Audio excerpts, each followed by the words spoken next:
साथियों, क्या आपको भी किताबों के पन्ने पलटते हुए अपनी धड़कनें तेज़ महसूस हो रही हैं? परीक्षा आपको कोई युद्ध जैसा तो नहीं लग रहा? तो रुकिए, एक लंबी सांस लीजिए। यह वीडियो आपके डर को आपके कॉन्फिडेंस में बदलने के लिए है।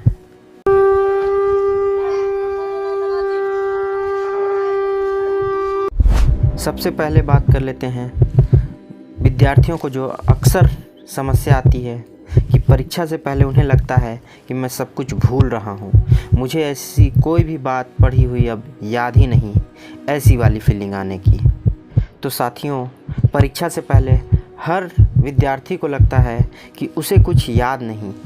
यह दिमाग का डिफेंस मैकेनिज़्म होता है। खास करके कल जो पढ़ा था आज वह याद नहीं आ रहा। मनोवैज्ञानिक रूप से इसे कॉग्निटिव ओवरलोड कहते हैं। जब हम बहुत कम समय में बहुत ज़्यादा जानकारी दिमाग में भरने की कोशिश करते हैं तो दिमाग उसे शॉर्ट टर्म मेमोरी में डाल देता है। डर की वजह से हमारा दिमाग ब्लॉक महसूस करता है। इसलिए जब भी आप प्रश्न पत्र देखेंगे तो आपका सबकॉन्शियस माइंड धीरे धीरे आपके उन दिए हुए प्रश्नों के सही जवाब ढूंढ लेगा। बस आपको खुद पर भरोसा रखना है। साथियों, हमारा दिमाग एक सर्च इंजन की तरह होता है। जब तक आप सही कीवर्ड या प्रश्न दिमाग में नहीं डालेंगे वह जवाब नहीं दे पाएगा। जैसे ही परीक्षा में प्रश्न सामने आएगा, रिकॉग्निशन मेमोरी आपकी ट्रिगर होगी और आपको जवाब धीरे धीरे याद आने लगेगा। ऐसा ही आपके साथ हमेशा होता आया है। आप जब भी परीक्षा में बैठने जाते हैं तो लगता है हम पहले भूल चुके हैं, लेकिन धीरे धीरे करके आपको प्रश्नों के उत्तर सभी याद आने लगते हैं। अगर आपके साथ भी ऐसी समस्या होती है साथियों, तो आप एक काम करें कि रात को सोने से पहले 10 मिनट विजुअलाइजेशन करें कि आपने क्या क्या पढ़ा है। बिना किताब देखे याद करने की कोशिश करें।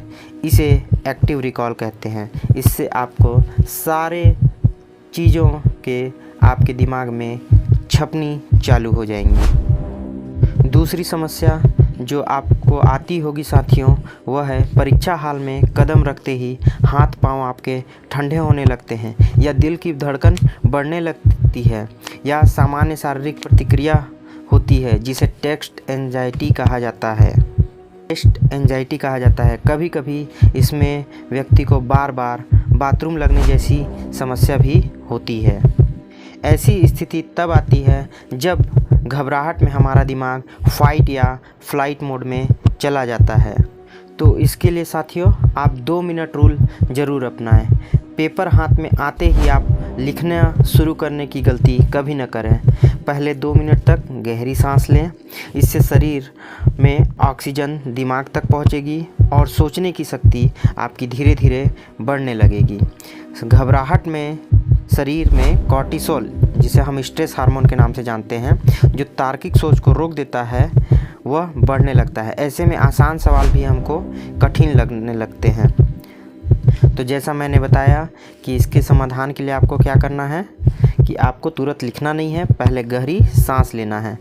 4 सेकंड तक नाक से सांस लेना चाहिए, 7 सेकंड तक रोकना चाहिए, 8 सेकंड तक धीरे धीरे मुंह से छोड़ें। ऐसा कोशिश करना चाहिए, या गहरी सांस लेकर के धीरे धीरे आप 3-4 बार भी कोशिश करेंगे तो आपको इससे कुछ फ़ायदा होगा। फ़ायदा क्या होगा? यह आपके पैरासिम्पैथेटिक नर्वस सिस्टम को एक्टिव कर देता है, जिससे दिमाग तुरंत शांत हो जाता है और आप बेहतर तरीके से फोकस कर पाते हैं। तीसरी और एक महत्वपूर्ण समस्या में से एक कि हम बार बार ये सोचते हैं कि हमारे मित्र का 4 बार रिवीजन हो गया, 5 बार रिवीजन हो गया, जबकि मेरा सिर्फ 1 बार हो पाया है। तो ऐसे में दोस्तों आपकी कार्य क्षमता घटती है।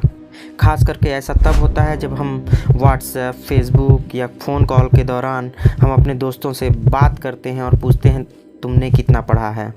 तो आप इन बातों को ध्यान रखिए कि हर विद्यार्थी की सीखने की क्षमता और तरीका अलग अलग होता है। किसी को लिखकर याद होता है तो किसी को पढ़कर, किसी को 1 बार में याद हो जाता है तो किसी को 3 बार में पढ़कर याद होता है। जब आप सुनते हैं कि मेरे दोस्त का पूरा कोर्स ख़त्म हो गया है तो आपका आत्मविश्वास गिर जाता है, भले ही आपकी तैयारी अच्छी क्यों ना हो।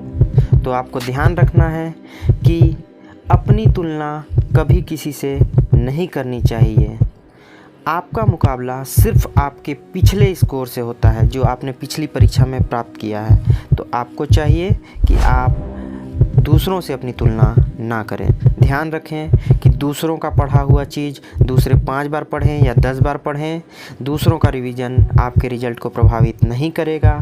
परीक्षा के इन आखिरी दिनों में डिजिटल डिटॉक्स करें, अर्थात दोस्तों से यह पूछना बंद करें कि उनका कितना सिलेबस बाकी है या उन्होंने कितना पढ़ लिया। यह आपको फ़ायदा पहुंचाएगा। और अपना मजबूत पक्ष रखें कि आपकी ताकत आपकी पढ़ाई है। जो पढ़ लिया है उसे पक्का करें, बजाय इसके कि दूसरों को देखकर नए और कठिन टॉपिक्स के पीछे भागना छोड़ें। और ये बात ध्यान में रखें कि सिलेबस कभी भी 100% पूरा नहीं लगता, बस आपका आत्मविश्वास 100% होना चाहिए। आखिरी दिनों का सर्वाइवल मंत्र है कि नींद से समझौता नहीं करें।